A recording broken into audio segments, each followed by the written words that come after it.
दिसतोय परक्याचा, आपुलाच चेहरासा दिसतोय परक्याचा, नसे सुटणार नाजूक गुंता दोष न चरख्याचा, फुले मी म्हटले जे होते पाहुणे ते, तरी आळवीत जाणे मी जीवन गाणे हे, रेखा ही भाग्याची, रेखा ही भाग्याची, रेखा ही भाग्याची, रेखा ही भाग्याची. आतापर्यंत आपण पाहिलं आशा सोहनलालच्या घरून नानांच्या घरी गेलेली आहे आणि सोहनलालला या गोष्टीची भीती आहे की जर आशाची स्मृती परत आली तर ते सगळे पुरावे समोर येतील ज्यांच्या आधारे आशा सोहनलालवर केस करणार होती. विपुल शहाला आठवतं की आशाने विपुलला स्पष्टपणे धमकी दिली होती की जर विपुल शहा एखादं षडयंत्र रचत असेल तर आशा त्याला नाही सोडणार. सोहनलालला आशिषकडून हे समजतं की आशा कामिनीच्या घरी नाही तर नानांच्या घरी राहायला गेलीये. सोहनलाल रागावलाय. आता पुढे. आता माझ्या राहून राहून मनात हा विचार येतोय की हा तुझ्यावरच्या संस्कारांचा दोष आहे की तुझ्या रक्ताचाच. ज्याने तुझा सांभाळ केला तू त्याच माणसाला दगा दिलास आणि तुझ्यासारख्या माणसांना दगाबाज कृतघ्न असं म्हटलं जातं.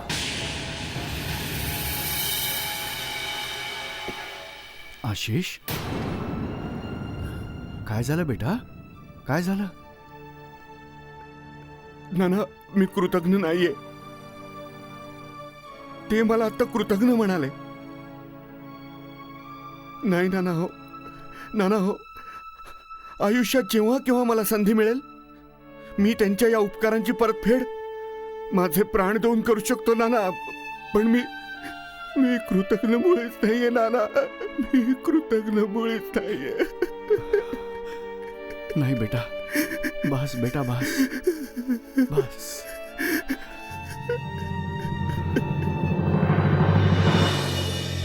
हे काय सांगताय तुम्ही? गायत्री, मी तेच बोलतोय जे सत्य आहे. कामिनी आशाला न्यायला आपल्याकडे आली होती आणि तिच्या बोलण्यापुढे आपला नाईलाज होऊन आपण आशाला तिच्यासोबत पाठवलं. आणि तुला माहिती की आशा कुठे राहते? कुठे राहते? बाबांच्या घरी. काय? होय गायत्री, म्हणूनच मी म्हटलं की आपल्याबरोबर खेळ खेळण्याचा प्रयत्न केला जातोय.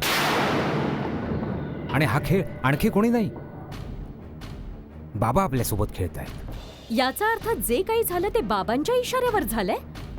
हो, ते हे चांगलंच जाणत होते की जर ते स्वतः आशाला न्यायला आले असते तर आपण आशाला त्यांच्यासोबत मुळीच पाठवलं नसतं. ओ, म्हणून त्यांनी कामिनीला आपल्याकडे पाठवलं. हो, आणि हे जे काही झालंय ते पूर्ण तयारीनिशी झालंय. कामिनीकडे तर वेळच नाहीये, मग ती आशाची काळजी कशी घेणार? कामिनी इथून आशाला घेऊन गेलीये फक्त आणि फक्त बाबांच्या इशाऱ्यावरून. बघा तुम्हीच, ही आहेत आपली माणसं जी आजवर आपलेपणाचं ढोंग करत होती. अशा लोकांना तर त्यांची लायकी दाखवूनच द्यायला हवी. खरं म्हणजे त्यांना भडकवण्याचं काम नक्की आशिषने केलं असेल. म्हणूनच त्यांना हा विचार आला असेल की आशाला इथून बाहेर कसं काढता येईल.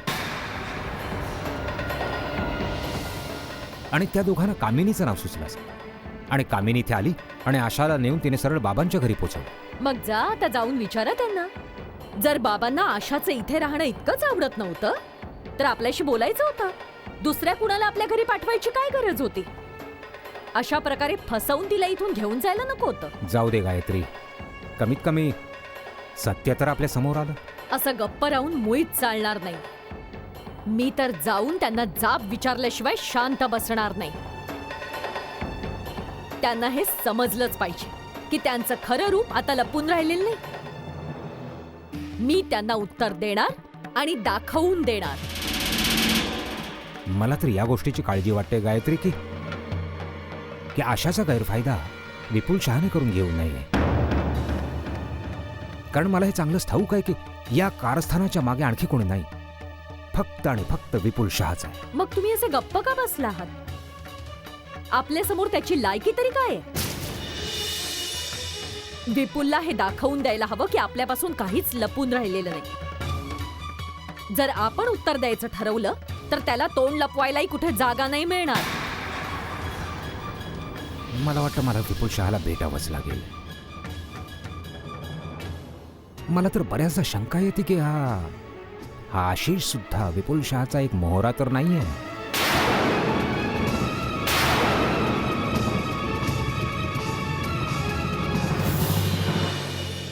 नाना हो, ते ज्या प्रकारे नाती विसरून गेले तसंच त्यांना वाटत असेल की आपणही नाती विसरून आशाला कामिनी आंटीच्या घरी एकटंच राहू द्यायला हवं होतं. बाबा, एक गोष्ट सांगा, असं तर नसेल ना की याच्या मागे सोहनलालचा काही वेगळाच उद्देश आहे? मला तरी नाही वाटत बेटा. सुखीरा, परत सोहनलालशी बोलणं झालं का? हो आंटी, त्यांचा मला फोन आला होता हे जाणून घ्यायला की आशा तुमच्या घरी आहे की नानांच्या घरी. आता फोन करण्याची गरजच काय? काय जाणून घ्यायचंय की आपण आशाला कुठे ठेवलंय? जेव्हा त्यांच्या घरी होती तेव्हा ना तिच्यावर प्रेम केलं ना तिची नीट काळजी घेतली. ते नानांना दोष देत होते. नाही तर असं तर नसेल ना की ते लोक अशा प्रकारे याची माहिती काढण्याचा प्रयत्न करताय की आपण आशाला कुठे ठेवलंय, जेणेकरून त्याला आपली धमकी खरी करता येईल. नाही बेटा, सोहनलालच्या बाबतीत असा विचार नको करूस. त्याच्या स्वभावात अहंकार नक्कीच असू शकतो, पण तो इतका वाईट माणूस नाहीये. नाना, सोहनलालनी जर ठरवलं असतं तर ते आंटीला थांबवू शकत होते. गायत्री आंटी तर त्यांच्या मनाला वाटेल तेच वागत होत्या. त्यांना आशाने चांगलं खाल्लेलं चांगलं राहिलेलं सहनच होत नव्हतं मुळी. नाना, कहर म्हणजे आशाला पांढरी साडी आणून दिली होती. नवऱ्याने पांढरी साडी नेसण्याला एक बनवलं आणि बायकोने पांढरी साडी गिफ्ट म्हणून दिली. दोघं एकसारखेच आहेत. बेटा, मला तर समजतच नाहीये की कोणाला चांगलं म्हणू आणि कोणाला वाईट. बहुधा आशाची वेळच खराब आहे, आणि जेव्हा माणसाची वेळ वाईट असते ना तेव्हा सारी दुनिया त्याची शत्रू असते. बाबा, तुम्ही आशाला या बाबतीत व्यवस्थित समजवलंय ना? माहितीये की तिला आता काही आठवत नाहीये, पण परिस्थिती काय आहे हे तिला सांगणं खूप गरजेचं आहे. बेटा, मी तिला काय सांगू, काय समजावू की कोण तिचा शत्रू आहे? कसं समजावू मी? समजवावं तर लागणारच बाबा तिला.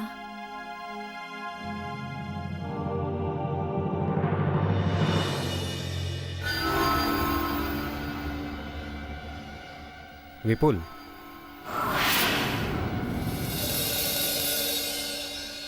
ओ तू?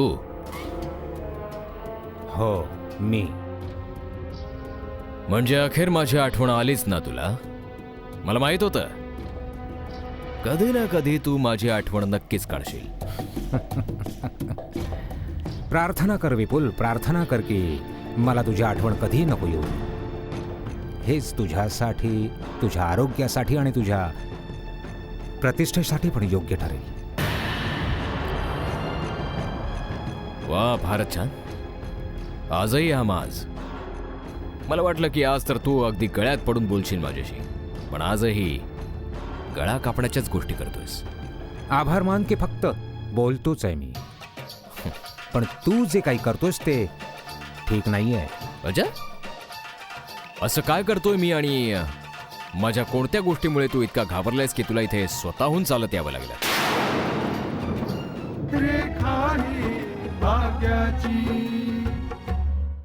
माझ्या कोणत्या गोष्टीमुळे तू इतका घाबरलेस की तुला इथे स्वतःहून चालत यावं लागलं? तुला हे अगदी चांगलंच माहिती आहे की सोहनलाल कधीच कोणालाही घाबरत नाही. आणि तुझ्यावर तर मी कितीतरी उपकार केले आहेत जेणेकरून तू उभा राहू शकशील. धन्यवाद. तर याचा अर्थ आज तू इथे आपल्या उपकारांची किंमत वसूल करायला आलायस? हं? सोहनलाल एकदा दिलेली वस्तू कधीही परत घेत नाही, हेही तुला चांगल्या प्रकारे माहीत आहे. अच्छा, तर मग इथे येण्याचं कारण काय आहे? कारण जिथवर मला माहिती आहे तू तर फुकटात शुभेच्छाही नाही देत सोहनलाल. मी तुझ्या दारावर मान झुकावण्यासाठी नाही तर तुला समजावण्यासाठी आलो की हे कारस्थानाचं जाळं विणणं बंद करतो. नाहीतर नाहीतर काय आहे सोहनलाल? अर्धवट बोलू नकोस, काय बोलायचे पूर्ण बोल. नाहीतर नंतर तुला वाटेल तू माझ्या घरी आलास पण काय बोलायचं ते अर्धवटच बोलून गेलास. बोल तू, नाहीतर काय? विपुल, जर मी तुझ्या कारस्थानांचं उत्तर तुझ्याच पद्धतीने द्यायला सुरुवात केली तर पाचोळ्यासारखा उडून जाशील. काय गोड गैरसमज करून घेतलाय सोहन? ना तर तू वादळेस आणि ना मी पाचोळा की तू फुंकर मारशील आणि मी उडून जाईन. तू एखाद्या ऋतूसारखा नक्कीच आहेस, कारण मी तुला बऱ्याचदा रंग बदलताना पाहिलेला आहे. तरी माझा खरा रंग अजून कळला नाहीये तुला. कारण ऋतू जेव्हा रंग बदलतो तेव्हा वादळ सुद्धा होतात. तू मला रंग बदलायला भाग पाडू नकोस. ऋतू भले किती रंग बदलू दे सोनलाल, भले किती वादळ येवोत, भले किती वावटळी येवोत, दिशा मात्र कधीच बदलत नाही. आणि मी पण त्याच सारखा अचल आहे. वेळेची वाट बघत राहा. अरे वाटच बघायची असती तर सोहनलाल स्वतःहून चालत तुझ्याकडे आला नसता. मला फक्त तुला समजवायचं आहे की तुझी कारस्थानं बंद करतो. थांबव तुझ्या या पुढे टाकलेल्या पावलांना, नाहीतर तुझ्या बाबतीत काय होईल याची कल्पनाही नाहीये तुला.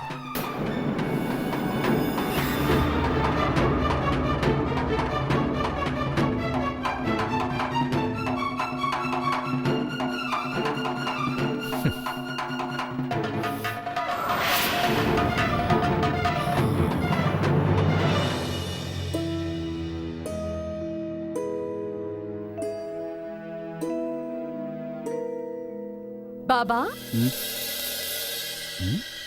गायत्री, तू इथे? का आश्चर्य वाटलं मला बघून? हो बेटा, आश्चर्य तर वाटलंच आहे. काही खास बोलायचं आहे का? बरोबर, खासच बोलायचं होतं मला. मी तुम्हाला हेच विचारायला आले की माझ्या नवऱ्याच्या चांगुलपणाचा असा मोबदला दिलाय तुम्ही. मला काही समजलं नाही. तुम्ही असं खोटं बोलून मला फसवू नाही शकत. मी तर कधी विचारही केला नव्हता की आशाला आमच्या घरून आणण्यासाठी तुम्ही अशी चाल खेळाल. तुम्ही काय बोलतेस काय तू? हा कसला आरोप करतेस तू माझ्यावर? हा आरोप नाही, सत्य आहे बाबा. आणि या गोष्टीचा हा पुरावा आहे की आशा तुमच्या घरात राहते आणि आशिष पण. हे अगदी उघडच आहे ना बाबा की तुम्ही आम्हाला भाग पाडू शकत नव्हतात की आशाला आम्ही इथे येऊ देऊ. यासाठी तुम्ही कामिनीचा आधार घेतलात आणि तिला तिथे पाठवलं. कामिनीला मी नाही पाठवलं. आशा कोणत्या अवस्थेत तुझ्या घरात राहते हे समजल्यानंतर कामिनीचाच हा निर्णय होता. आपल्या गोड बोलण्याने सत्य लपवण्याचा प्रयत्न नका करू. आशाचे हाल व्हायचे असं म्हणालात तुम्ही? आशाच्या बाबतीत कामिनीपर्यंत बातम्या कोणी पोहोचवल्या असतील? आणखी कोणी नाही, तुम्हीच बाबा, तुम्हीच. मला हे सगळं ऐकवण्याच्या आधी तू स्वतः कशी वागलीस ते तरी आठवून पहा. आशाला तिथे ठेवून तू तिच्या सोबत कशा प्रकारे वागत होतीस. आणि म्हणून तुम्ही त्यांच्या विरुद्ध गेला आणि नव्या नव्या चाली खेळायला लागला. पोलिसात त्यांच्या विरुद्ध कंप्लेंट केली. अखेर काय हवंय तुम्हाला? हे सगळं करण्यापूर्वी एकदा तरी विचार करायचा होता की यांनी काय काय नाही केलंय तुमच्यासाठी. तू मला आरसा दाखवायला आलीस? अगं, विचारायचं असेल तर सोहनलालला जाऊन विचार. मी तर हेच समजत राहिलो की सोहनलाल नाती निभावण्याचा प्रयत्न करतोय. पण माझ्या मनाला काय यातना झाल्या जेव्हा मला हे समजलं की सोहनलाल ज्या प्रकारे वागलाय तो एक स्वार्थ होता. निव्वळ एक स्वार्थ, त्याच्याशिवाय दुसरं काहीही नाही.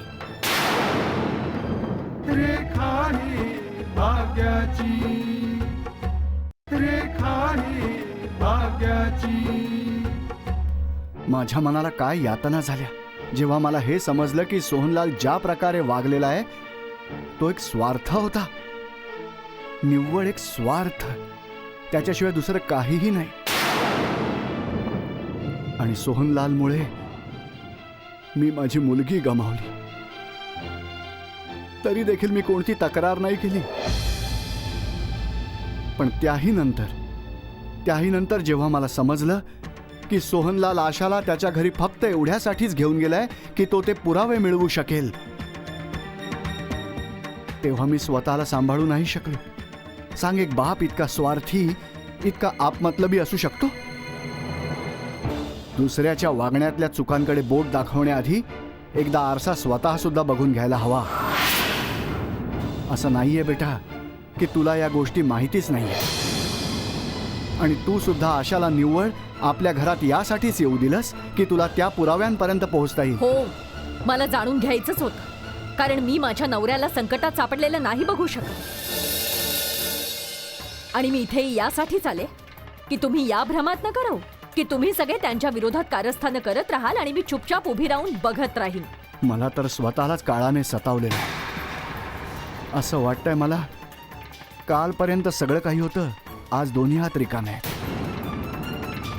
सोहनलालच्या त्या स्वार्थीपणामुळे मनाचं ते नातंही जळून राख झालंय, जे वर्षानुवर्ष मी मनात जपून ठेवलं होतं. बघा बाबा, मला जे बोलायचं होतं ते मी बोलले. असं काहीही होऊ देऊ नका ज्यामुळे यांच्यावर काही संकट येईल. कामिनीलाही सांगून ठेवा, आशाला तिला जिथे ठेवायचं असेल ठेवू दे, आम्हाला त्याच्याशी काही देणं घेणं नाही. पण जर कुठल्या प्रकरणात माझ्या नवऱ्याचं नाव गोवलं तर मी सोडणार नाही कुणाला.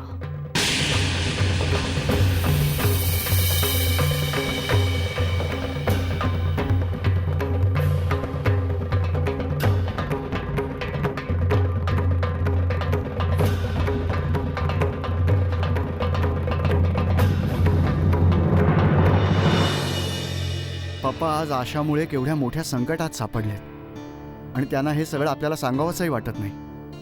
पप्पाने आजवर आपल्या कोणाला या लायकीचं समजलंय का? त्यांच्या मनात जे येतं तेच ते करतात. त्यांच्या मनात जे होतं तेच त्यांनी केलं. हॅलो गाईज, मी आले. Welcome back. Welcome Kritika. Thank you thank you thank you. कशी झाली ट्रिप?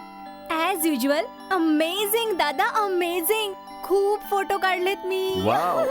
येस. दादा, मम्मा आणि पप्पा कुठे आहेत? दोघेही बाहेर गेलेत. आजकाल नव्या नव्या अडचणी समोर येत आहेत ना, त्यावरच सोल्युशन काढण्यात गुंतलेत सगळे. अडचणी? कोणत्या अडचणी आल्यात दादा? काही दिवस ममाशी नीट बोलणं नाही होऊ शकलंय माझं. इनफॅक्ट मला असं वाटतंय की ममाला माझ्याशी मोकळेपणे बोलायचंच नाहीये. दादा, मी ममाला आशाच्या बाबतीत विचारलं तेव्हा ममाने बोलणं टाळलं होतं. सगळं ठीक आहे ना दादा? म्हणजे मला म्हणायचं आशा ठीक आहे, बस आजकाल पप्पाच जरा ठीक नाहीयेत. ते काय ना, आपल्या माणसाने दिलेल्या जखमा खूप खोल असतात. हे तू काय बोलतोयस दादा? हरीश अगदी बरोबर बोलतोय कृतिका. आशा इथून निघून गेली आणि ती आता तिच्या नानांसोबत राहते आणि त्या सगळ्यांनी मिळून त्या हल्ल्याचा आरोप पप्पांवर करायचा प्रयत्न केलाय. काय? नानू असं कसं करू शकतात? केलं तर त्यांनीच आहे. आजकाल या घरात जे काही घडतंय त्याच्या मागे आणखी कुणाचं नाही, त्यांचाच हात आहे. नात्यांना सुद्धा काय किंमत उरली आता. संधी मिळतात सगळे रंग बदलायला लागतात. ते तर होणारच होतं मम्मा. पप्पा ज्या रस्त्यावर चालतायत तो कुठल्या ठिकाणी जाऊन संपतो हे बघायची वेळ आली आहे आता बहुतेक. कदाचित हा रस्ता जेलमध्ये जाऊन संपत असेल. हरीश, हरीश, हरीश, हरीश.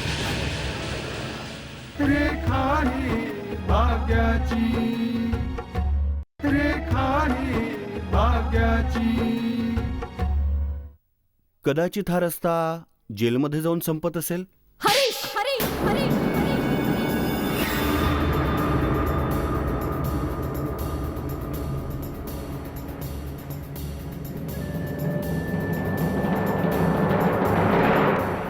आपल्या पप्पांच्या बाबतीत असं काही तोंडातून काढण्याआधी एकदाही विचार केला नाहीस तू? ते तुझे वडील आहेत. तुझे पती आहेत मम्मा. तू त्यांना माफ करू शकतेस, पण आमच्या मनातून ही गोष्ट नाही जात जे सगळं इथे घडतंय. आणि पप्पाने आम्हाला कधी इतकं प्रेम दिलं मम्मी की आम्हाला याची जाणीव होऊ शकेल की ते आमचे पिता आहेत. आणि तू अशी अपेक्षा करतेस की आमच्या मनात त्यांच्यासाठी प्रेम असेल?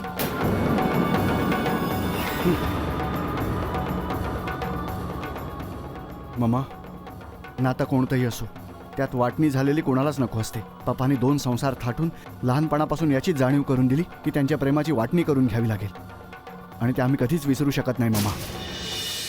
आज आम्ही पप्पांची प्रत्येक गोष्ट ऐकून त्यांच्या पुढे आमची मान झुकावतो, पण उद्या असं नाही होणार मम्मा. मम्मा, नाती जिवंत ठेवण्यासाठी त्यांच्यात प्रेम रुजवावं लागतं, ज्यात पप्पा कायमच अयशस्वी ठरले. आणि जी रोपं कोमेजून जातात त्यांच्यात प्रेमाची फुलं फुलण्याची अपेक्षा कशी करता येईल मम्मा?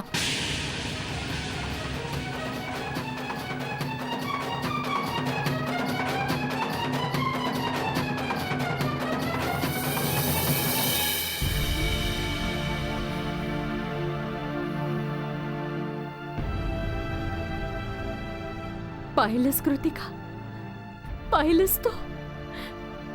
आता तर हा फरक करणं सुद्धा खूप कठीण झालंय की कोण आपलं आणि कोण परक. मम्मा प्लीज तू काळजी नको करूस मम्मा. मी आहे ना, मी समजावेन त्या लोकांना मम्मा. भाग्याच्या रेखात दडले जगणे हे, का अधिक सेवा उणे ना कुणास कळले हे. अपुले मी म्हटले जे होते पाहुणे ते, तरी आळवीत जाणे.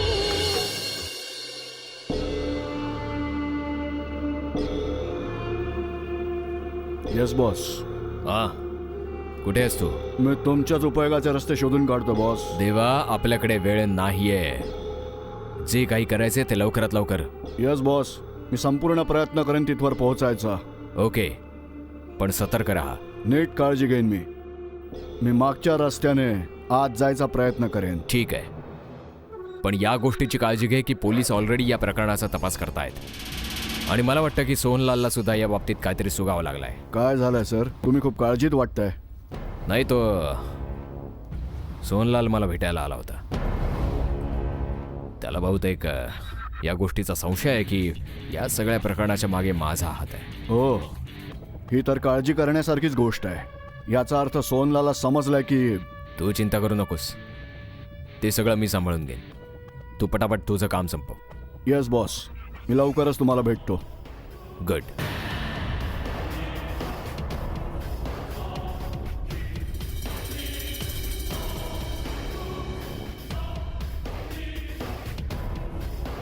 तू तर गेला सोहनलाल.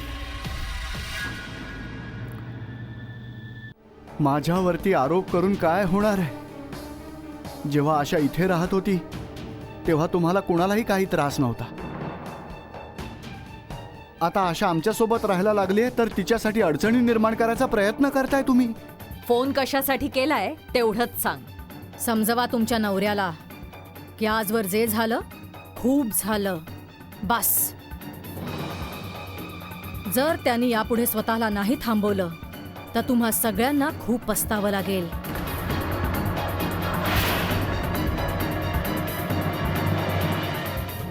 तू मला धमकी देण्यासाठी फोन केलायस का?